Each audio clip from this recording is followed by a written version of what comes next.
Pourquoi les personnes les plus disponibles sont-elles souvent les moins respectées?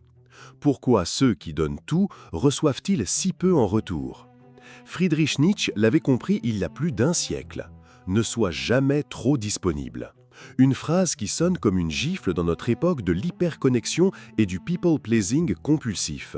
Mais attention, ce n'est pas un conseil de manipulation, c'est une révélation psychologique profonde sur la nature humaine, sur le pouvoir et sur pourquoi nous dévaluons automatiquement ce qui nous est trop facilement accessible.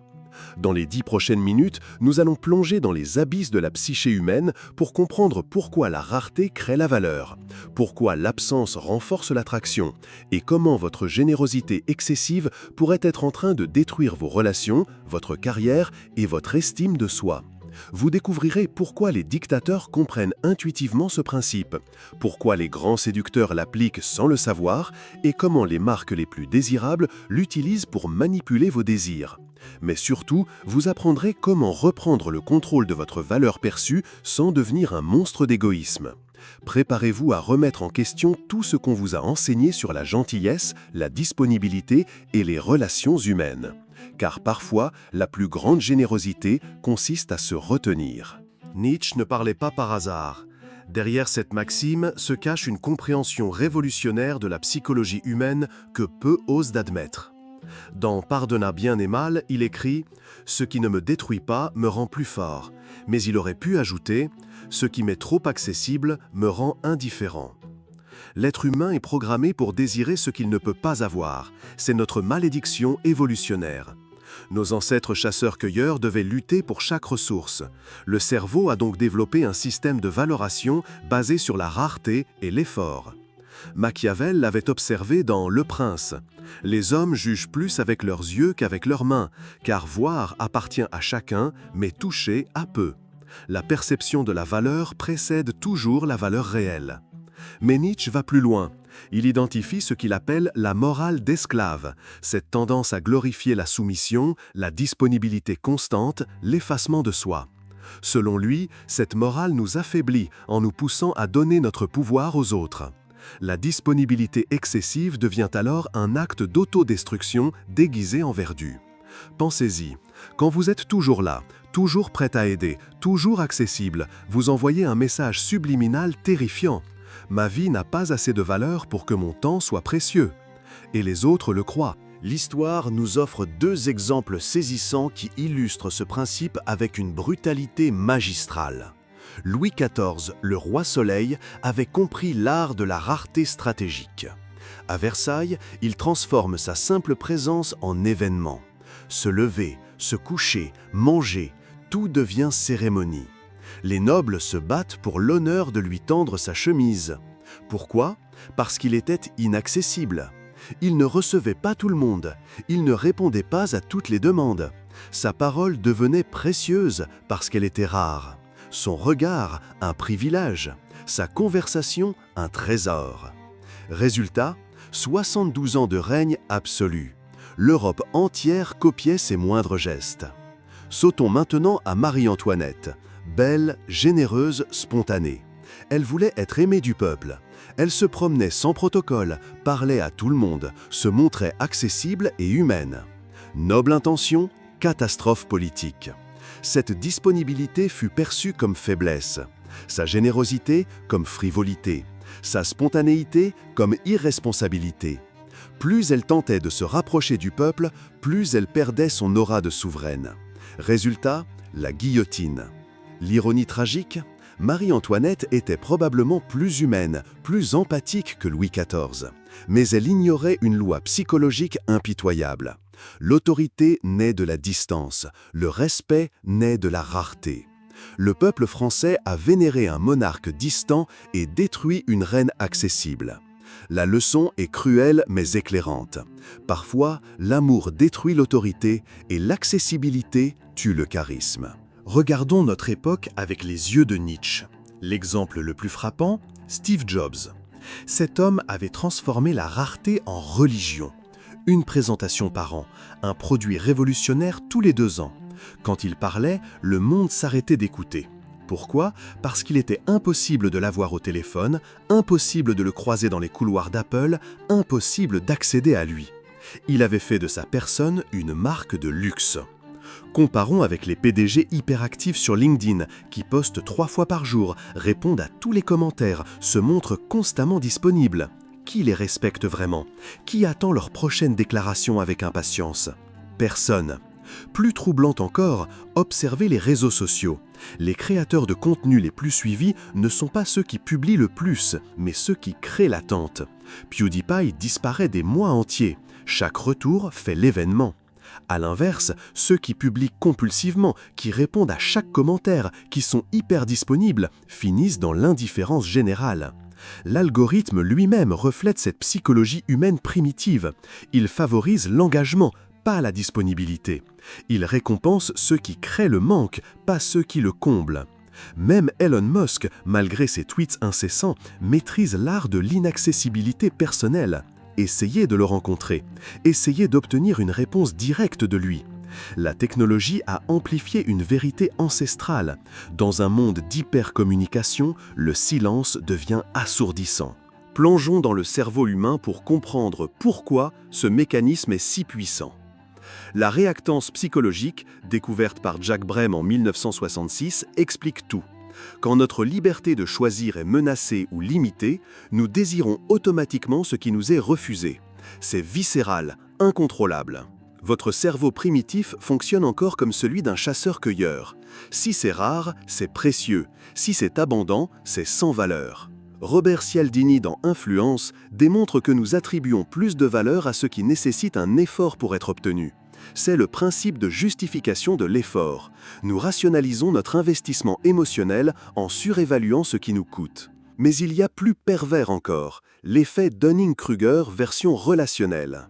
Quand quelqu'un est constamment disponible, notre cerveau conclut automatiquement « cette personne n'a rien de mieux à faire que de me répondre, elle doit être moins importante, occupée, désirable que moi ». C'est inconscient, c'est injuste, mais c'est réel. La dopamine, notre drogue du plaisir, ne se libère pas quand on obtient ce qu'on veut, mais quand on anticipe l'obtenir. L'incertitude, l'attente, la rareté, voilà ce qui stimule notre système de récompense. Une personne toujours disponible ne génère aucune anticipation, aucune dopamine, aucun plaisir. Elle devient invisible. Nietzsche l'intuitait sans connaître les neurosciences. Nous détruisons notre propre valeur par excès de générosité. Ce principe ne se limite pas aux relations individuelles. Il façonne nos sociétés entières. Observez les dictateurs les plus redoutables de l'histoire. Hitler ne se montrait qu'aux grands rassemblements. Staline était invisible pendant des mois. Mao cultivait le mystère. Il transformait leur rareté en divinité. Pendant ce temps, les leaders démocratiques, accessibles et transparents, semblent ordinaires, fragiles, humains. C'est le paradoxe cruel de la démocratie. En rendant le pouvoir accessible, elle le dévalorise. Regardez les marques de luxe. Hermès produit volontairement moins de sacs Birkin que la demande. Résultat, des listes d'attente de 6 ans et des prix qui explosent. Ferrari limite sa production. Rolex crée artificiellement la pénurie. Apple révèle un produit et le rend disponible des semaines plus tard. Ils appliquent la sagesse de Nietzsche à l'échelle industrielle. Plus troublant, nos systèmes éducatifs et sociaux font exactement l'inverse. Ils nous conditionnent à être disponibles, serviables, accessibles, à répondre immédiatement aux emails, à dire oui à tout, à être gentils. Résultat, une génération de gens dévoués, généreux et ignorés. Pendant que les narcissiques, qui appliquent instinctivement le principe de rareté, accumulent influence et respect. La société récompense ceux qui comprennent intuitivement ce que Nietzsche enseignait. La valeur naît de la distance, pas de la proximité. C'est injuste? Absolument. C'est la réalité? Malheureusement, oui. Au niveau personnel, ce mécanisme devient encore plus pervers. Il détruit de l'intérieur. Prenons Sophie, 32 ans, marketing manager. Toujours disponible pour ses collègues, répond aux emails à minuit, dit oui à tous les projets supplémentaires, se sacrifie pour l'équipe. Résultat, on la promeut? On la respecte? Non, on abuse d'elle. Pourquoi? Parce qu'inconsciemment, ses collègues pensent « Si Sophie accepte toujours plus de travail, c'est qu'elle n'a pas mieux à faire. Elle doit être moins talentueuse que nous. » Elle devient l'option par défaut, jamais le premier choix. C'est la tragédie de l'excès de générosité. Plus vous donnez, moins on vous valorise. En amour, c'est encore pire. Marc bombarde sa crush de messages. Il est toujours libre quand elle appelle. Il annule ses plans pour elle. Il pense faire preuve d'amour. Elle pense qu'il est désespéré. Son cerveau primitif conclut « S'il a toujours du temps pour moi, c'est qu'aucune autre femme ne s'intéresse à lui. Il doit y avoir un problème. » Nietzsche avait identifié cet auto-sabotage. Nous créons notre propre rejet par excès de disponibilité. Plus tragique encore, les personnes les plus généreuses, les plus empathiques tombent dans ce piège. Leur bonté devient leur malédiction. Elles donnent leur pouvoir en pensant créer de l'amour. Elles créent de l'indifférence. C'est la cruauté suprême de la nature humaine. Nous punissons ceux qui nous aiment le plus. Comment appliquer cette sagesse sans devenir un sociopathe manipulateur? Nietzsche nous donne la clé, l'authenticité. Ne soyez pas rare par calcul, soyez rare par nécessité. Première règle, développez une vie si riche que votre disponibilité devient naturellement limitée. Pas par arrogance, mais par plénitude. Cultivez vos passions, investissez dans vos projets, créez quelque chose qui vous passionne plus que l'approbation des autres. Quand vous aurez une mission qui vous dévore, vous n'aurez plus besoin de jouer indisponible, vous le serez réellement. Deuxième règle, la qualité sur la quantité. Au lieu de répondre à tous immédiatement, répondez à certains avec profondeur. Mieux vaut une conversation intense par semaine que 10 échanges superficiels par jour. Troisième règle, apprenez à dire non avec élégance. Je suis honoré, mais cette semaine est déjà complètement engagée. Pas d'excuses, pas de justification, du respect pour leurs demandes et pour votre temps. Quatrième règle, créez des fenêtres de disponibilité. Je consulte mes emails 2 fois par jour, à 10h et 16h. Vous définissez les règles au lieu de les subir. Cinquième règle, la rareté émotionnelle. Ne donnez pas votre énergie émotionnelle à tout le monde. Réservez votre vulnérabilité, vos confidences, votre soutien profond à ceux qui le méritent vraiment. C'est paradoxal, en devenant plus sélectif avec votre temps et votre énergie, vous devenez plus précieux pour ceux qui vous entourent. Vous cessez d'être une option, vous devenez un choix. Comment transformer cette prise de conscience individuelle en révolution sociale? Première révolution, repenser l'éducation. Au lieu d'enseigner la soumission et la disponibilité constante, apprenons aux enfants la valeur de leurs propres limites. Enseignons-leur que dire non est un droit, pas une impolitesse. Que protéger son temps est de la sagesse, pas de l'égoïsme. Deuxième révolution, transformer la culture d'entreprise. Les organisations qui récompensent l'hyperactivité et la disponibilité 24h/7 créent des burn-out et détruisent la créativité. Les entreprises les plus innovantes, Google, Apple, Tesla, protègent le temps de réflexion de leurs employés. Elles comprennent que la rareté de l'attention génère la qualité des idées. Troisième révolution, redéfinir le leadership.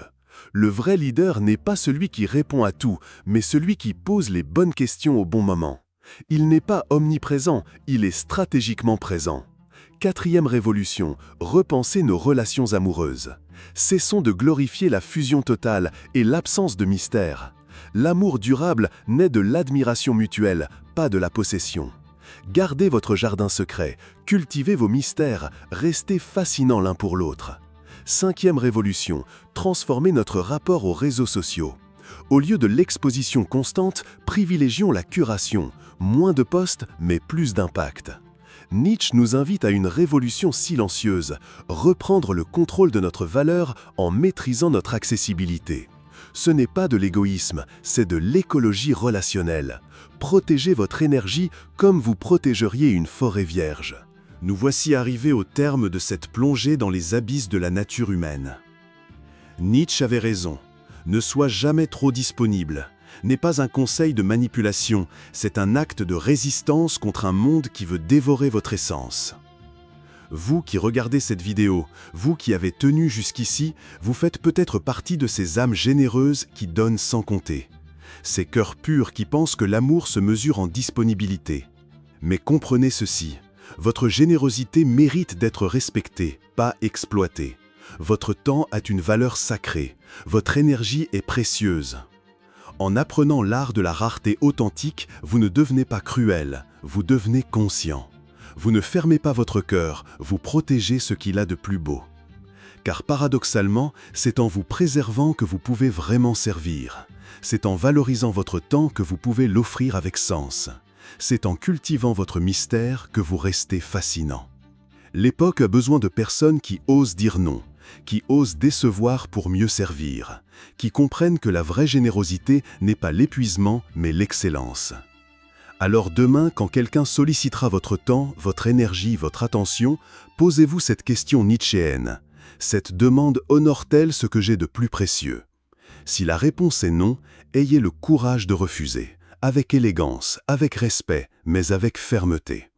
Car vous n'êtes pas une ressource inépuisable, vous êtes un être humain d'une valeur infinie. Si cette révélation a touché quelque chose en vous, si elle a ébranlé vos certitudes, alors partagez-la. Likez cette vidéo et abonnez-vous, car ensemble, nous pouvons libérer des millions d'âmes généreuses de leur propre épuisement. Votre rareté est votre force. Utilisez-la avec sagesse.